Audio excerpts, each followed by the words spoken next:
মোৰ মৰিনী সমষ্টিৰ সন্মানীয় ৰাইজক মই ধন্যবাদ জ্ঞাপন কৰিম। তেখেতসকলৰ সুভাষিক মৰম আশীৰ্বাদৰ বাবে আজি পুনৰবাৰ প্ৰাৰ্থিত্ব পাইছোঁ। দ্বিতীয়তে মই ভাৰতীয় জনতা পাৰ্টীৰ সমূহ জ্যেষ্ঠ তথা শ্ৰেষ্ঠ কাৰ্যকৰ্তাসকলৰ লগতে আমাৰ NDA মিত্ৰজোঁটৰ সমূহ জ্যেষ্ঠ শ্ৰেষ্ঠ কাৰ্যকৰ্তাসকলক ধন্যবাদ জ্ঞাপন কৰিছোঁ, কাৰণ তেওঁলোকৰ প্ৰত্যেক ক্ষণতে মোৰ প্ৰতি মৰম সুভাষিক আৰু সাহস আছিল।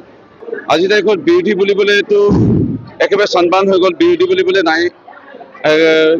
যুঁজ বুলিবলৈ কাৰ লগত হ'ব একোৱে ধৰিব পৰা নাই, কাৰণ যুঁজ কাৰ লগত হ'ব লগা একো প্ৰাৰ্থীয়ে আমি সন্মুখত দেখি পোৱা নাই।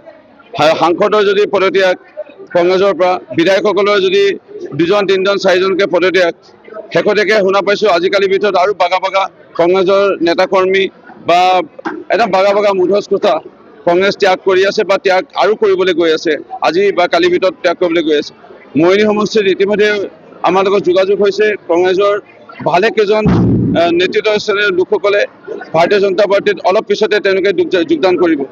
এনে এটা পৰিৱেশত আমি নিৰ্বাচনততো জয় হৈ আছোঁ, আৰু আমি কেনেধৰণে বিৰোধী একেবাৰে শূন্য কৰি পেলাব পাৰোঁ, যিকোনো ৰাজনৈতিক বিৰোধী দলক একেবাৰে নিষেধ কৰিব পাৰোঁ। সমজিলা যি পৰ্যায়ে সন্মান জনাইছে, সেই সমজিলাতে আজি বিভিন্ন যি হয়তো মহকুমাৰ দাবী কৰি আছিল আগত, সেই সমজিলাতে আজি ৰাইজক এটা সমষ্টিতে আজি বিভিন্ন সুবিধা গণতান্ত্ৰিক অধিকাৰ আজি প্ৰদান কৰিবলৈ চৰকাৰে গৈ আছে। ডক্টৰ হিমন্ত বিশ্ব শৰ্মাৰ নেতৃত্বত আজি অসমৰ ৰাইজে প্ৰত্যক্ষ কৰিছে।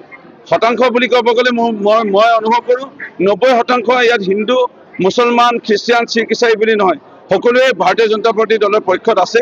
কাৰণ 10% হয়তো কোনোবা বাওঁপন্থী চিন্তাধাৰা লোক, কোনোবা লেফটিষ্ট মাইণ্ডৰ, তেওঁলোকে হয়তো অন্য চিন্তা কৰি আছে। বাকী 90% ৰাইজ ভাৰতীয় জনতা পাৰ্টী দলৰ লগত আছে। কাৰণ বিগত 5 বছৰত এটাও অসম বন্ধ নাই। যিখন অসমত ভাৰতৰ স্বতন্ত্ৰ হোৱা পিছৰ পৰাই অসম বন্ধ, আজি 5 বছৰ এটাও অসম বন্ধ নাই। সেইকাৰণে আমি বেলেগকৈ ইমান চিন্তা কৰি থকা নাই। এতিয়া আমি কিমান ব্যৱধানত আমি জয় হ'ব পাৰোঁ সেইটোতে লাগি আছোঁ। কংগ্ৰেছ দলটো শেষ হৈ গ'ল। ৰাইজৰ দল কেনেকৈ এইবাৰ নিৰ্বাচনত 26 চনত মৰিনীৰ পৰা আৰম্ভ হওক, গোটেই অসমতে ৰাইজৰ দল এটা শেষ কৰিব বিচাৰিছোঁ, আৰু এইবাৰ শেষ হৈ যাব। আমি খতম কৰি পেলাম ৰাইজৰ দলক।